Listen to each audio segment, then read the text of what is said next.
Hey guys, it's Jasvinder. How's everybody? So it's Christmas Eve, and we are back with part two of our conversation about learning to love yourself.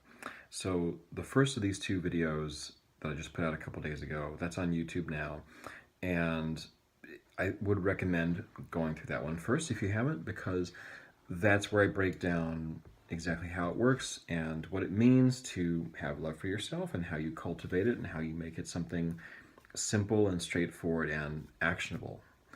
And I hope you have that framework in place, because what we're talking about right now are all of the signs that would indicate if this is an area of concern, as they say, a place where things need some work and some improvement. And as we said before, it's quite common that this is an area where people could spend more time and could do better. So number one, don't be embarrassed if this is something you have trouble with. We have a culture now where it's very hard to speak candidly about not liking yourself or not having enough love for yourself. It's seen as oversharing, and our culture doesn't really let men talk about these things very well. And in general, it's seen as, I don't think people know what to say if you talk about something like that. So that's what we want to do here. We want to create a place where, obviously I'm doing all the talking, but where we can talk about these things and sort of normalize it, and sort of normalize being straightforward and stripping away the stigma away from talking openly and honestly about things like this, so that we can get into solutions and we can get into, again, looking for clarity and clearing things up wherever we can. So something I mentioned in the first video was that you might be, again, looking for things like peace and happiness and fulfillment in all kinds of other places outside of yourself. And looking directly into yourself is the only real way to get it. And we did go over that in what I hope was adequate detail. So there are other places where you're going to look instead if you don't have it on the inside, because you do need, love is a necessity. It's not a luxury. It's not something you go looking for. You have to just kind of claim it on the inside of yourself right now. There's nothing stopping you, because there's no distance between yourself and it. It's inside you. It is you. And it's just right there. It's too close to even build a road to get there, which requires a totally different mentality once you get that. So that's what the first video is all about. So if it's not on the inside, if you haven't cultivated it, well then, because you do need it, you have no choice but to go looking for it elsewhere. So why is that the default for most people? Why is it so hard to look for it on the inside? Well, I think the answer is simple. It's because our senses are extroverted, right? Everything that my eyeballs are seeing are things on the other side of my head. They don't go two ways, right? I'm only hearing things that are coming in from the outside. Everything is extroverted, right? I'm just picking things up. This is an object on my desk. Everything is directed outward. My senses and all of my sort of motor functions and all that are designed to help me engage with the world on the outside of me, right? And so most of where my ideas come from are going to be based on information that I've assimilated through my senses and my analysis of it and my own experiences, right? Just everything is on the outside. So there's nothing about the nature of this world, of the world perceived through our senses, that is going to occasion inward reflection. Inward reflection is it's something that I think we feel the need to do welling up inside of us, but it's not prompted by anything out there. So it's just natural that the same way we look for food outside of ourselves, right? I'm not going to go, no, I got to go, the fuck? I got to go look for some, I got to go get it, right? So if we need love, we're just I can't believe I did that. But if we're looking for love, we obviously have to, it's understandable. We would look for it the same way we would look for everything else we want and need, which is to go get it, right? So there's nothing to be ashamed of if you find yourself seeking it outside of yourself. It just it just doesn't work because this is something so fundamental and so foundational that it actually obeys different rules from everything built on top of it. We talked last time about how if you go looking for money as a way to fill a kind of emotional void inside of you, well, that's only going to end in frustration because money isn't designed to give you self confidence and self esteem. It's only designed to give you options out there in the world. It's the same thing with getting in shape. Some people think that if they get the body they want, they're going to love themselves. If you get the body you want, you're going to get the body you want. It's not going to change anything about how you feel about yourself. There might be something about the process of going through that, about getting in shape and maybe mastering some bad habits that you have that gives you more compassion for yourself. Maybe, maybe not. It would be sort of a byproduct of it. It wouldn't be related in a central kind of way to those changes. See, X equals X, Y equals Y, right? Making money means you've made some money. Getting in shape means you've gotten in shape. Meeting a wonderful person and falling in love means you've met a beautiful person and you've fallen in love. None of those things mean now I can feel better about myself. Do you see? So feeling better about yourself and having, again, love for yourself and being happy on the inside is just, it's an unconditional act. It can't be conditioned on anything going on outside of you, because it really has, those things they just mean exactly what they mean. There's no leap from money and security and a certain lifestyle and a certain kind of health and a certain kind of relationship and a certain kind of career and going to enough live music. There's no leap from that to inner happiness. How could it?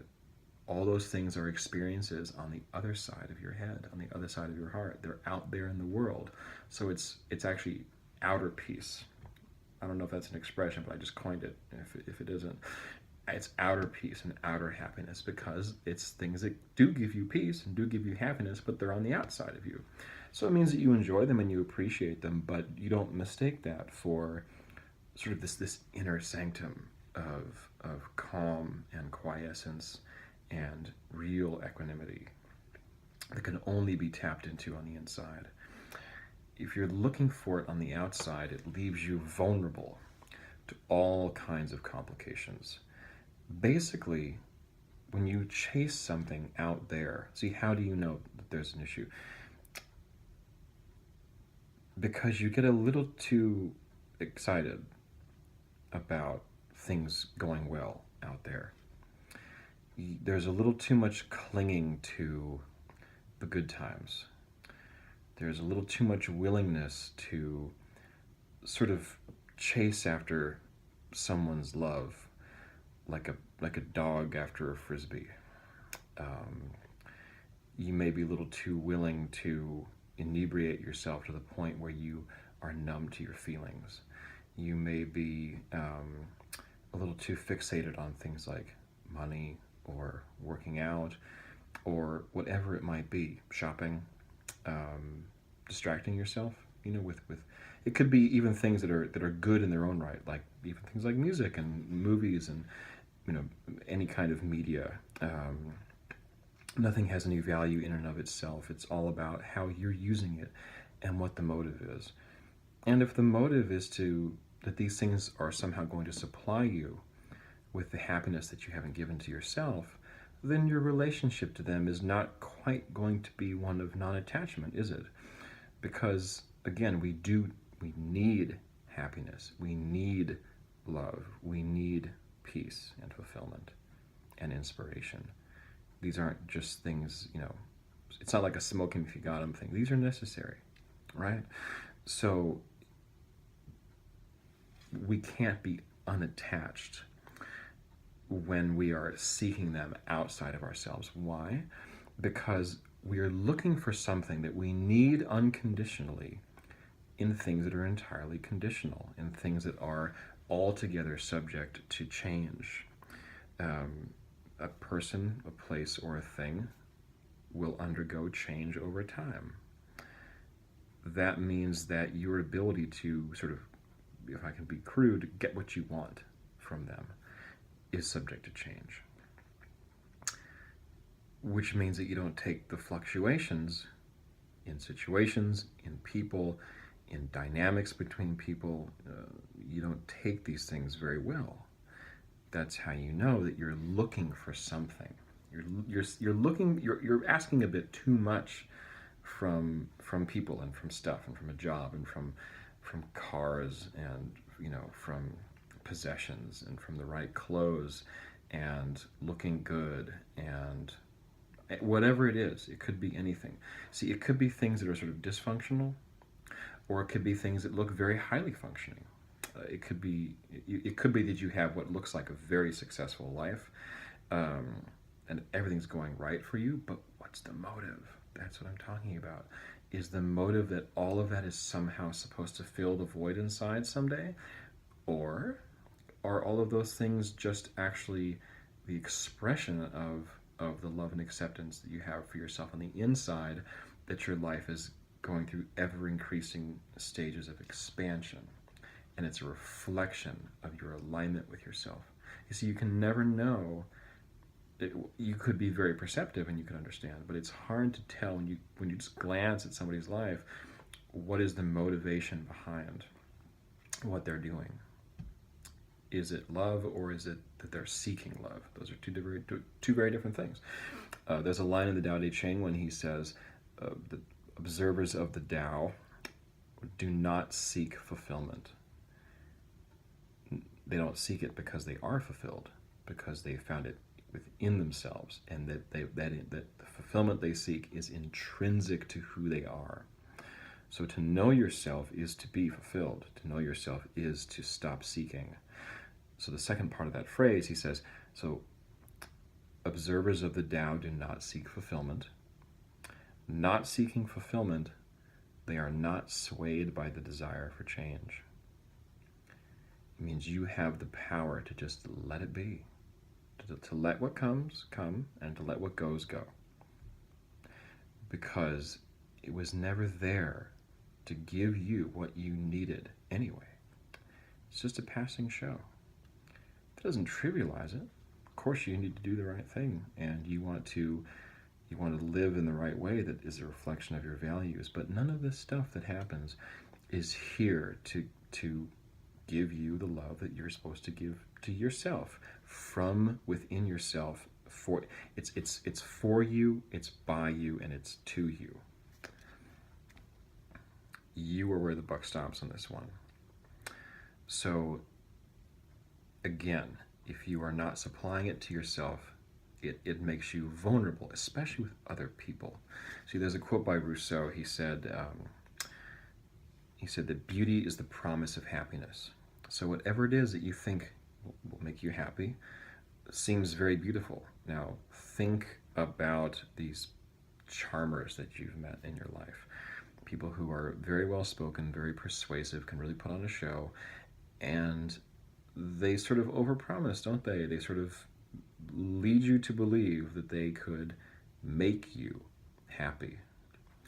I would rather have two happy people sharing their own happiness together and to mutually celebrate life and being alive. That's healthy. Me promising to make someone happy is extremely irresponsible. Why is it? That's just like me promising to breathe your oxygen for you. That's just like me promising to digest your food for you. If somebody told you that, you would recognize right away that this person is extremely delusional and not trustworthy, right?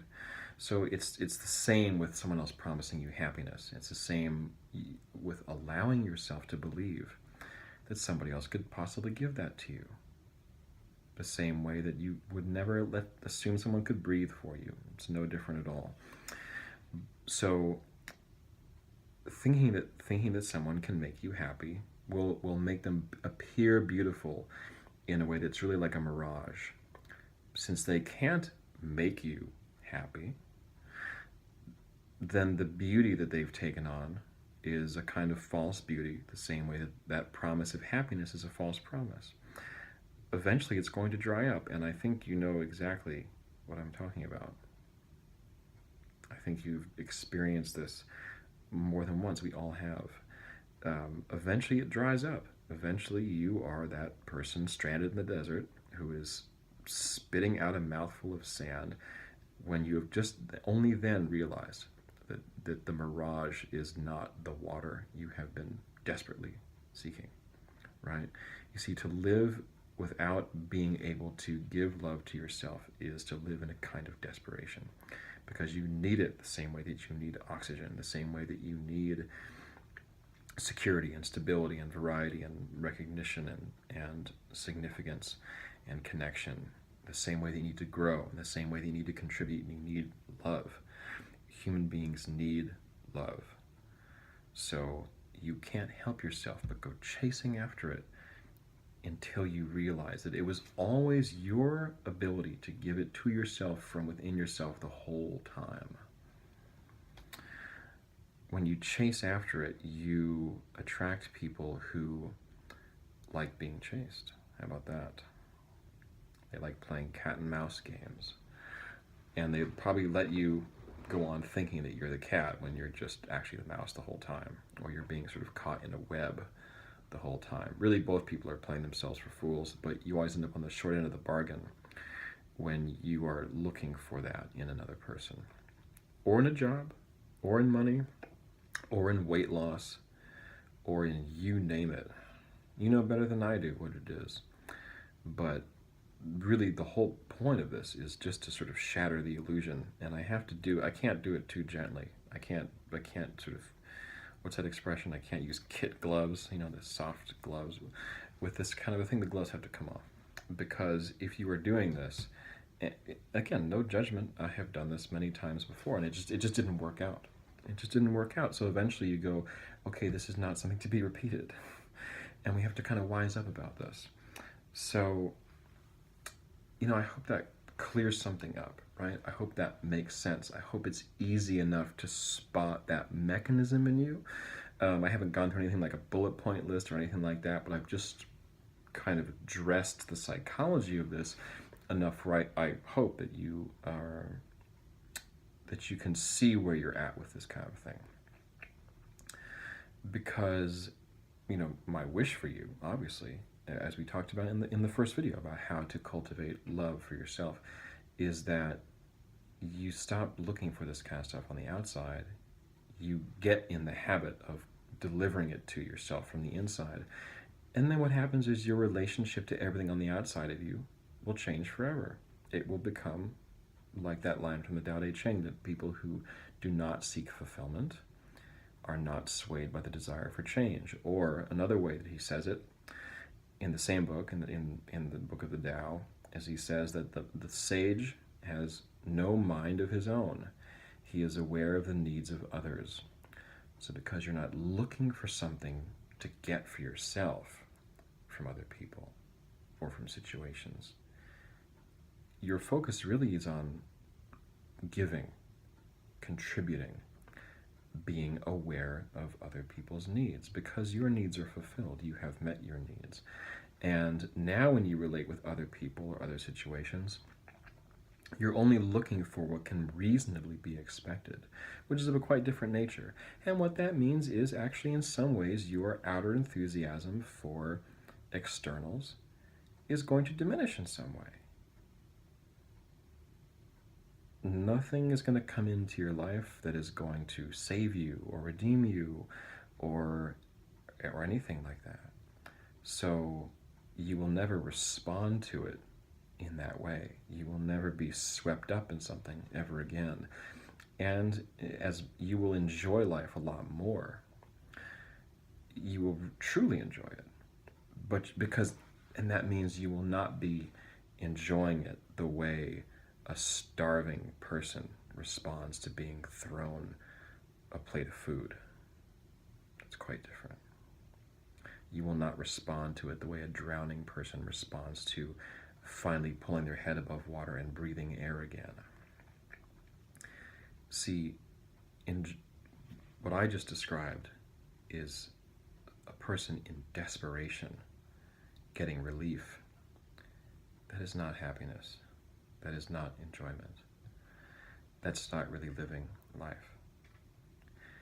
When you do tend to yourself, then you will understand the distinction between those two things. And I really believe, because I went through this myself, and other people I know have gone through it as well, you really will say goodbye to a certain kind of pain forever. Because when you realize that it came from within you, that it's intrinsic to you, that it is you, right?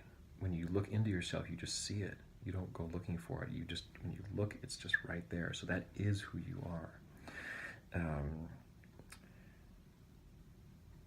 That's it. That's it. And it just, nothing can take that away. Nothing can take that away, because how can you be separated from something that is fundamental, right? How can you separate wetness from water? That's like a non-idea, right? You will fear nothing. You will be unharmed by everything. And you will be somebody in a position to really give something. Well, guys, thank you for your time. I hope that served you. If you found this meaningful, then please share it. And again, my name is Jasvinder, guys, and we will talk again soon. Thank you, and happy holidays.